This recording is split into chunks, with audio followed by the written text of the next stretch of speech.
Champions ট্রফির দলে সাকিব আল হাসানকে না রেখে ভুল করেছে নির্বাচকরা। কিভাবে এত দ্রুত সাকিবের অতীত পারফরমেন্সকে ভুলে গেল বিসিবি, প্রশ্ন তুলেছেন জাতীয় দলের সাবেক স্পিনার মোহাম্মদ রফিক। দিল্লি 2023 বিশ্বকাপ শ্রীলঙ্কার দেয়া 280 রানের টার্গেট তাড়া করতে নেমে 41 রানেই 2 উইকেট হারায় বাংলাদেশ। এমন পরিস্থিতিতে নাজমুল শান্তকে নিয়ে 169 রানের জুটি গড়েন সাকিব। ফিল্ডিংয়ের সময় আঙ্গুলের হাড় ফেটে যায়, কিন্তু ব্যথা নিয়েই 65 বলে 82 রানের দারুণ এক ইনিংস খেলে দলের জয়ে বড় ভূমিকা রাখেন সাকিব আল হাসান। ভাবছেন এই ম্যাচের প্রসঙ্গটা আসছে কেন? এই ম্যাচ জিতেই তো বাংলাদেশ দল জায়গা নিশ্চিত করে চ্যাম্পিয়ন্স ট্রফিতে। হারলে টুর্নামেন্ট খেলা হতো না টাইগারদের।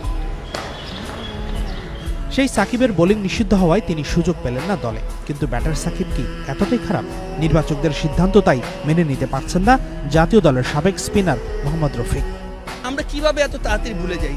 সাকিব কয়টা বিশ্বকাপ খেলেছে, বাংলাদেশের কয়টা প্লেয়ার খেলেছে, এটা আপনি আমাকে বলেন। তো এখন সাকিবটা কেন এই এই সমস্যাটা দাঁড়াচ্ছে? যদি আপনি মনে করেন আমাকে যে কোনো জায়গায় খেলতে পারে, হতে পারে যে না আমার আঙুলে ব্যথা, আমি বল করতে পারতেছি না, হয় না মাঠেতে আঙুলে টেস্ট ম্যাচ খেলতেছি বা ওটাই খেলে আমার হাত ছিলা গেছে, আমি ব্যাটিং করলাম, তো হতে পারে। এখন আপনি আমাকে কীভাবে নিচ্ছেন ওইটা সবথেকে বড়। ওই যেটা বলতেছে চাকিং হচ্ছে, বাট ওইটার আমাকে আমি মনে করি কিছু না। ওটা দেখা যায় যে আমাদের সাথে কাজ করে বা যারা এই টাইপের আছে, দেখা যাচ্ছে আপনি 2 দিনের ভিতরে আমি এটা সমাধান করতে পারবো।